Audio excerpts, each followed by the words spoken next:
एक नजूमी के मुताबिक मोहतरमा मरियम नवाज साहिबा की जान, माल, इज्जत, आबरू और इक़्तिदार को ख़तरा है। महमूद अचकज़ई साहब ने खुले आम 2-3 जगहों पे कहा है कि जो बंदा कम अज़ कम 50,000 की वोट से जीत रहा होता है, लीड से जीत रहा होता है, तो उसको फॉर्म 47 के जरिए ना सिर्फ हरवाया गया, पाकिस्तान तहरीक इंसाफ इस्टेब्लिशमेंट और मौजूदा निज़ाम के साथ जितनी भी गुफ्तो शुनीद कर ले, लेकिन इमरान खान की रिहाई इस सिस्टम की मौत है। पीएमएलएन की जो डिलीवरेंस है वो बिल्कुल जीरो है। अब 28वीं तरमीम आ जाएगी, उसके बाद 18वीं जो आईनी 18वीं तरमीम है उसको रोल बैक कर दिया जाएगा। छोटे सूबे, बड़े सूबे, पंजाब को कितने हिस्सों में तकसीम करना है, कराची कहाँ जाएगा, ये सारे फैसले हो चुके हैं।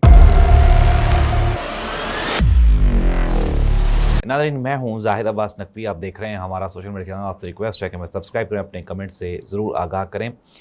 नाज़रीन, मरियम नवाज साहिबा के हाथ में 350 ग्राम स्टील का एक गिलास है। ये गिलास क्यों है मरियम नवाज साहिबा के हाथ में? एक नजूमी के मुताबिक मोहतरमा मरियम नवाज साहिबा की जान, माल, इज्जत, आबरू और इक़्तिदार को ख़तरा है, और अगर वो 350 ग्राम स्टील अपने साथ नहीं रखेंगी तो उनको कोई बहुत बड़ा नुकसान हो सकता है। जी हाँ नाज़रीन, ये ख़बर ब्रेक की है इस्लामाबाद के हमारे एक दोस्त सहाफ़ी मज़हर बिरलास साहब ने। नाज़रीन, ये जो नजूमी, पीर फ़कीर और इसके अलावा हिसाब किताब करने वाले जो बाबे हैं, इनका हमेशा पाकिस्तान की सियासत में अहम किरदार रहा है। मियाँ मोहम्मद नवाज शरीफ साहब के भी एक मुर्शद हुआ करते थे। सिमिलरली आसिफ अली जरदारी साहब जो हैं वो भी गोलड़ा शरीफ आते जाते थे, और उनके साथ एक बुज़ुर्ग जो थे वो हमेशा दम दरूद करते रहते थे। फिर उसके बाद अगर हम इमरान खान साहब की बात करें तो इमरान खान साहब ने तो खैर बुशरा बीबी से शादी ही कर ली, और बुशरा बीबी के बारे में ये कहा जाता है कि उन्होंने इमरान खान के लिए आसानियां पैदा करने के लिए वो भी दम दरूद किया करती थी। और मोहतरमा मरियम नवाज साहिबा को ये जो बुज़ुर्ग हैं मदर बिरलास के मुताबिक ही उन्होंने शायद ये कह रखा है कि अगर 350 ग्राम स्टील आपके हाथ में नहीं होगा तो बुशरा बीबी के जो जादू टोने हैं वो आप पे असर कर जाएंगे। नाज़रीन, ये वही मोहतरमा मरियम नवाज साहिबा हैं जो पाकिस्तान की मुस्तकबिल की वज़ीर आज़म भी हो सकती हैं, क्योंकि पाकिस्तान में कुछ भी मुमकिन है। नाज़रीन, इस्लामाबाद में कुछ तब्दीली और कुछ मुलाकातों का सिलसिला जारी है।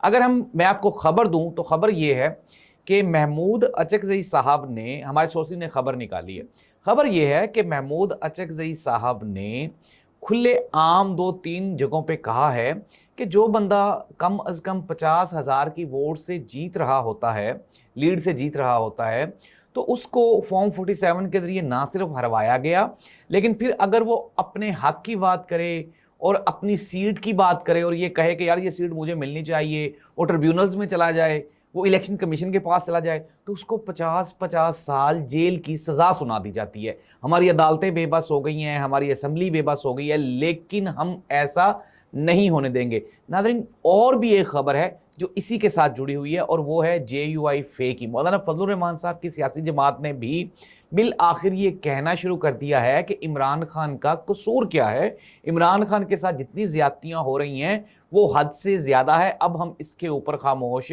नहीं रहेंगे। इट मीन्स दैट नाज़रीन, कहीं ना कहीं अब कुछ ना कुछ बातें ऐसी होना शुरू हो गई हैं जिसके ज़रिए PMLN की इस्लामाबाद से रवानगी बहुत करीब आ चुकी है। हो सकता है मेरी इस बात पे मेरे कई सहाफ़ी दोस्त मुझे कहते भी हैं, लेकिन नाज़रीन अल्हम्दुलिल्लाह 4 सालों में कभी कोई ख़बर ऐसी नहीं दी जो सच साबित ना हुई हो। और ये क्या है? मुकम्मल तहकीक, तज्ज़िया और अपने सोर्सेज पे एतमाद है।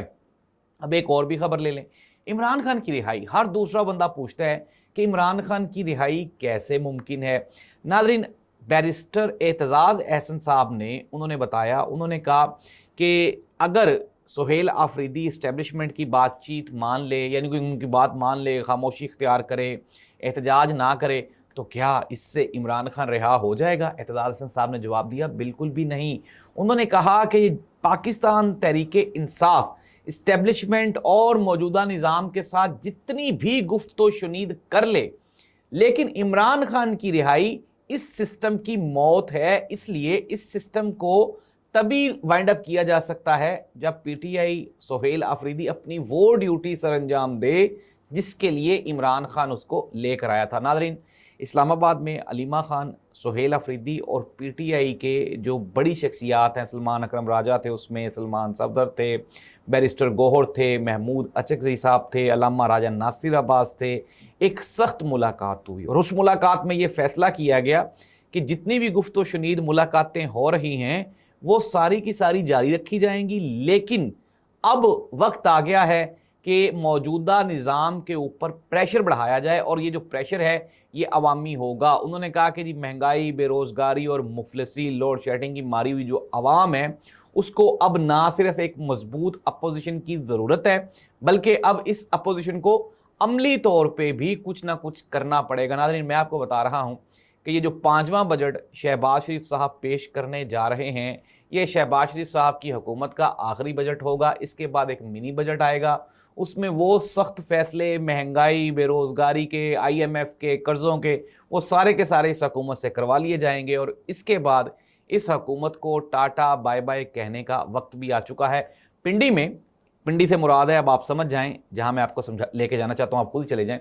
وہاں پہ بھی ایک ملاقات ہوئی اور اس ملاقات میں یہ فیصلہ کیا گیا ہے کہ یار اب جتنا سیاسی پریشر ہم لوگوں نے ان کی وجہ سے برداشت کرنا تھا وہ کر لیا ہے۔